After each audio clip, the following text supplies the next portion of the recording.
Hello, and welcome to the final week of the Chakra Yoga series. And this week, we are actually not doing any yoga asana, any yoga poses. We're looking at ways that you can help balance your chakras once you are off the yoga mat and keeping your energy flowing.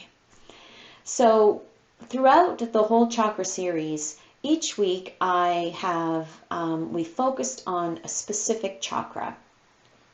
And under the description of each of the videos are all the characteristics and the elements you can use to help you balance your chakras. So today we're diving into those details just a little bit more.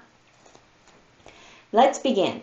Starting with the easiest way to balance your chakras is to wear a color associated with the chakra that you feel might be a little bit out of whack. There is a color associated with each chakra. Starting with chakra number 1, the root chakra, Muladhara, is red. The second chakra, the sacral chakra, Svadisthana, is orange. The solar plexus, Manipura, is yellow. The heart, Anahata, is green. The throat chakra, Vishudha, is blue. The third eye, Ajna, is indigo. And the crown chakra, Sahasrara, is violet or purple. And of course, these are my t-shirts. I've never worn all of them at once. If you want to even out the energy in all the chakras, put on a rainbow. Why not? And walk around as your colorful self. You will bring joy to everybody's day. Second way you can balance your chakras is to use stones. So here I have some stones. You can't really see them very well. I'm too close. There are 7 stones here in my little bowl. Each of them is a chakra stone. They are semi-precious stones. So let's just look at one of them, for example. Here I have, butterfingers. Here I have an amethyst, which is associated with the crown chakra. If you have a piece of jewelry, amethyst earrings, an amethyst ring, a bracelet that has an amethyst stone, or a necklace, if you wear that throughout your day, it will help you balance the crown chakra. Similarly, if you put an amethyst stone in your pocket, that will help you balance. And this works for all of the chakras. You just need to find the stone that matches and supports balancing the specific chakra you're working on. Or, kind of like the rainbow idea with your t-shirt, go ahead and put on some cargo pants, put a stone in every pocket. Yeah, you'll feel grounded then. Of course, stones are of the earth, and that kind of leads us into the next way to balance out the chakras. There is an element associated with each of the chakras. For example, the root chakra, Muladhara, is the earth element. So if you're feeling ungrounded, guess what? Connect to the earth. Go for a walk in nature. Do some gardening. Repot a plant. Get your hands in the dirt. That will help balance out the root chakra. The second chakra, the sacral chakra, is water. So if you're looking to get your creative juices flowing, take a shower, take a long, luxurious bath, go for a swim, take a walk in the rain. Connect to the water element. Solar plexus, self-esteem, manifesting, putting your plans into action, getting your fire of desire going. Yes, connect to the fire element.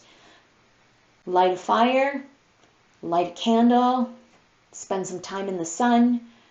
All of these help you connect to the fire element. So as we continue to go up through the chakras, the heart chakra is associated with air, lungs. Again, walk outside, do some breath meditation. The throat chakra is sound. So listen to some music, sing. That will help you balance. Even humming, you don't have to sing. The third eye, Ajna chakra, has to do with light. So make sure you are bathed in light, a warm light. You might have a salt lamp that you can turn on. Dim the lights a little bit so they're not quite as stimulating, but they're there. And of course, the 7th chakra, the crown chakra, the element associated with it, the hardest to grasp, is consciousness. How do you connect to this? You meditate and you focus your mind. All right. Now, thinking of being outside, I've got some cedar incense burning here. The reason I've picked cedar is because the scent of cedar connects all the chakras. Cedar has a chemical in it that helps increase oxygen flow to the brain. So think about the grounding, rooting qualities of a cedar tree and the lightness of air, breath, oxygen feeding your brain. It connects and clears the path from the root chakra all the way up to the crown chakra. Now, you don't have to use cedar incense to balance the chakras. There are scents associated with each of the chakras, just like there are colors, just like there are stones and elements. You can use essential oils. Sandalwood, for example, is a really good scent for all of the chakras. And sandalwood essential oil is wonderful. So you can use scents in your soap. You can use scents through incense, essential oils. You can wear essential oils. You can also associate with a flower. There are flowers associated with each of the chakras as well. Jasmine for the third eye. A rose for the heart, and so on. So find your flower, go out and smell the roses. That will help you balance your chakras as well. Now, getting a little more into different ways to balance the chakras, you might have heard a little bit about sound therapy. Sound therapy, of course, uses vibration to balance the chakras. There is a sound associated with each of the chakras, a note from the musical scale. And when you go to a sound therapy class, there will be crystal bowls, Tibetan singing bowls, even bells. Ooh. All tuned in to the different notes. So starting at the root chakra and working our way up. The root chakra is the note C. The sacral chakra, D. The solar plexus chakra, E. I think you can see where I'm going with this. The heart chakra, F. The throat chakra, G. The third eye chakra, A. And the crown chakra, B. So these bells will be rung, and when you tune into sound therapy, you are listening to hear the sounds and focus only on the sound, keeping your mental focus with the sound until it disappears. So this is my bell. I'm really not quite sure what note it is. I should get my tuner out and it would tell me. But you would ring a bell or a bowl and keep your focus with the sound until it completely fades.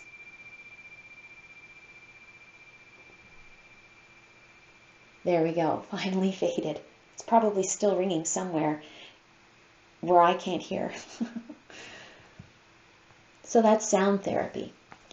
Jumping off from the idea of sound, there are short Bija mantras, single syllable mantras, that you can say to help balance each of the chakras. So working from the root chakra up. Root chakra, the sound is Lam. Sacral chakra, Vam. Solar plexus chakra, Ram.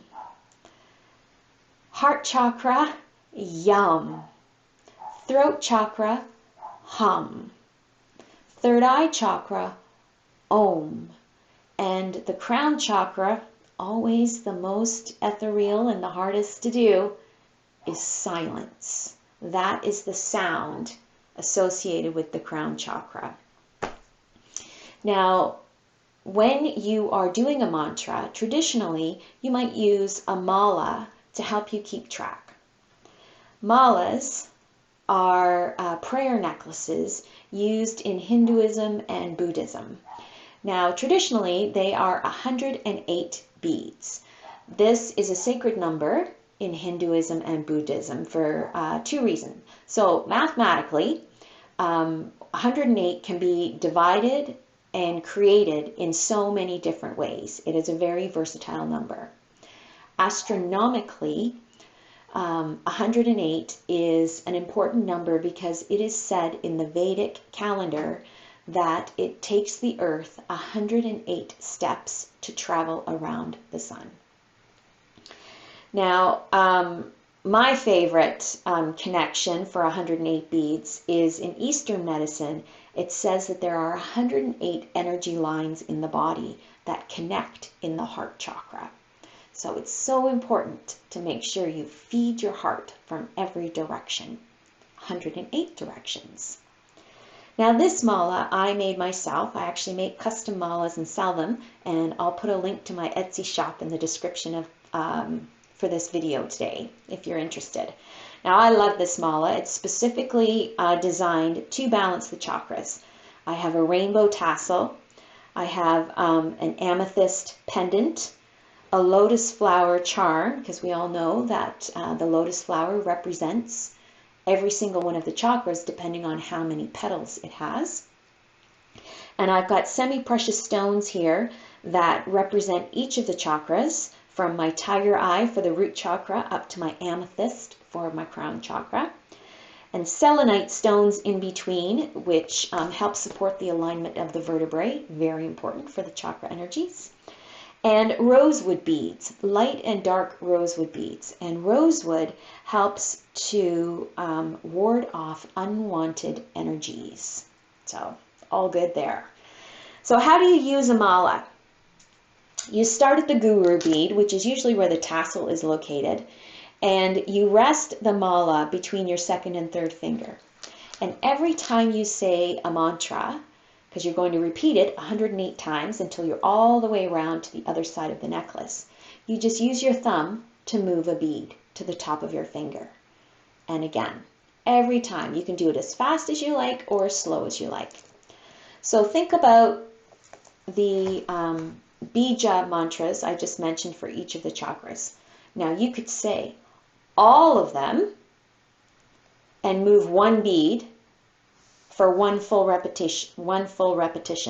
Lam, Vam, Ram, Yam, Ham, Om, silence. And then do the next bead.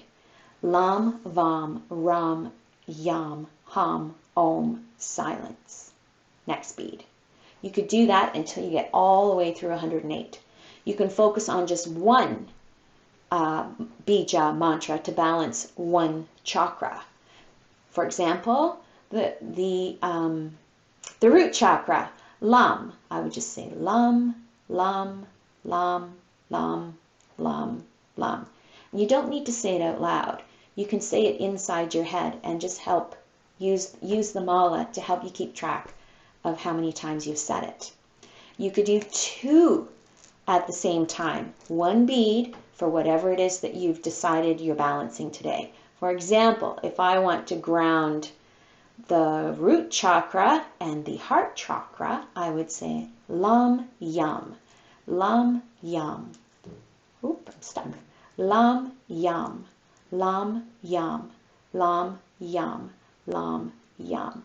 And just keep moving the beads until I get all the way around to the other side.